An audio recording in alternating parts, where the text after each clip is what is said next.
Now that we've looked back at the decades of the 1980s and the 1990s in the games industry, there's only one logical course of action. To stop? Well, no, what good would that do? The only thing left for us to do is to take another trip down memory lane, this one more recent than the others, as we look back at the 2000s and all that they brought to our industry. So without further ado, let's get started. Online boom. Online gaming is an integral pillar holding up the games industry currently. Some would even say that it's a bit too integral. But things weren't always this way. In fact, even though multiplayer gaming has been around for pretty much as long as gaming has been a thing, large-scale online play is something that only became a thing, or a big thing at any rate, not too long ago. From the MMOs and the multiplayer-centric games that fostered massive PC communities that led to the eruption of competitive online play, the 2000s were when online gaming really came into its own. Free online play. Though PC gamers still enjoy free online gaming, unless the games themselves require subscription services or something, those playing on consoles are far less lucky. Xbox Live, PSN, even Nintendo Switch Online are all paid services. But during the 2000s, things were different. Sure, Microsoft charged money to play online on Xbox Live even then, but Nintendo and Sony were still blessedly consumer-friendly. How we missed those days when we could jump into massive competitive battles in Resistance 2 or Killzone 2 on the PS3 without having to pay extra. Oh, and speaking of Resistance 2 and Killzone 2, first-person shooters. The first-person shooter genre has been around for decades and has dominated the PC gaming scene since the days of Doom, Wolfenstein, Quake, and Duke Nukem. And though first-person shooters are omnipresent on consoles as well, that's something that only really happened in the not-too-distant past. GoldenEye 007 and Perfect Dark may have proved that first-person shooters could work on consoles in the 90s, but it was the Xbox that really kickstarted things. Resistance, Killzone, and so many more were all major FPS franchises that had the industry in the palm of their hands for many, many years, and some of them still do. Cover-based shooters. It wasn't all about first-person shooters though, of course. In 2006, Epic Games and Microsoft together released a little game known as Gears of War, and the ripple effect it had on the industry is still being felt today. The latter half of the decade saw a deluge of cover-based third-person shooter releases, from Gears of War itself to Uncharted to Mass Effect and countless others. The design philosophy became so commonly used that even Harry Potter movie tie-ins of all games would go on to use cover-based shooting mechanics. Open world games.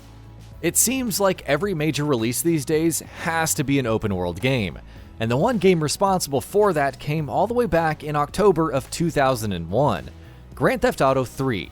GTA 3 did not create the open world genre, if you want to even call it a genre, and there were certainly several other games that came out before it or around its launch that did similar things.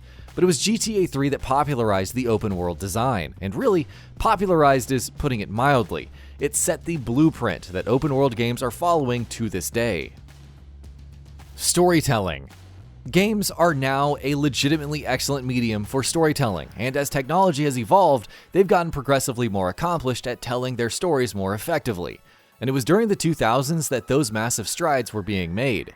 There was effective storytelling in games before the 2000s, of course, but during this decade we saw the likes of Mass Effect, Metal Gear Solid 2, 3, and 4, Half-Life 2, and so many others. The industry's current accomplishments are all standing on the shoulders of these giants.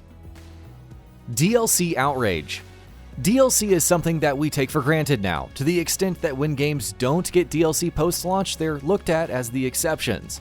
But back during the mid-2000s, when DLC was really kicking off as a market trend, the reception to the concept was very negative. Consumers viewed it as developers and publishers trying to pass off unfinished products as acceptable to release, while the concept of paying extra for piecemeal content, or not so piecemeal in many cases, was something many balked at. Notorious examples, like the Elder Scrolls IV Oblivion's infamous Horse Armor DLC, did absolutely nothing to help matters. Microsoft. Sony, Nintendo, Microsoft. For 3 console generations, and soon to be 4, these are the 3 big powerhouses that have dominated the gaming industry as the first-party console developers. And though Sony has been around since the 90s and Nintendo since the 80s, Microsoft entered the scene in 2001 with the Xbox and Halo Combat Evolved.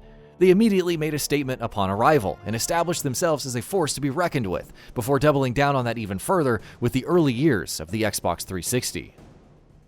Sony's handheld adventures. Nintendo is the undisputed king of handheld gaming, having dominated that space since the very first day that they entered it.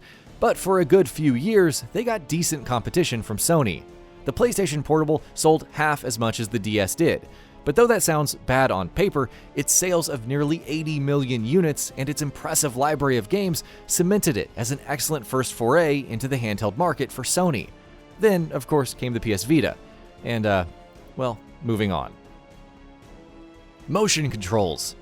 The so-called casualization of Nintendo during the Wii era may have been a bit blown out of proportion, but there's no denying that with the Wii's motion controls, they opened the market up to all kinds of shovelware and games with unnecessary shoehorned motion controls. For several reasons, the Wii was a massive success, which only led to Microsoft and Sony both deciding to cash in on that craze. Remember when we all thought motion controls would become the future of gaming? Yeah, that didn't happen, but those sure were some crazy times. Crappy movie tie-ins. The games industry has matured past the stage where every major franchise movie simply had to receive its tie-in video game adaptation. But back during the 2000s, the industry was at its absolute worst in this area. There were some exceptions to the rule, of course, but as a rule, movie tie-ins were almost always low-budget, low-effort, abysmal games that no one wanted to touch with 10-feet poles. Valve at its best. Valve hasn't made an actual game in years, unless you count Artifact, which, well, why would you? But though the company's been focused on its storefront in recent years, none of us have forgotten its legacy. Seeing Valve's name on a game's box was once a guarantee of quality, with the studio having delivered some of the greatest games of all time, and during the 2000s, they were at their peak, with their output in those years including games such as Half-Life 2, Portal, Left 4 Dead 1 and 2, Team Fortress 2, and many more. Blizzard at its best. Blizzard's output of games has been a bit timid over the last decade, not just in terms of the impact it's had, but also in terms of sheer quantity of games. Compared to their activities during the previous decade, they seem almost like an entirely different company now. Diablo 2, Warcraft 3, and of course World of Warcraft are all among some of the biggest, most influential PC games of all time, and all of them came from Blizzard during the 2000s. BIOWARE at its best. BioWare's sudden and rapid decline over the past few years has been heartbreaking to see, but no one will ever forget that in its prime, this studio was among the very, very best, like no one ever was. Absolute masters of RPGs and storytelling. From Baldur's Gate 2 to Mass Effect, BioWare was absolutely unstoppable until not too long ago, and here's hoping they get back to their best sooner rather than later.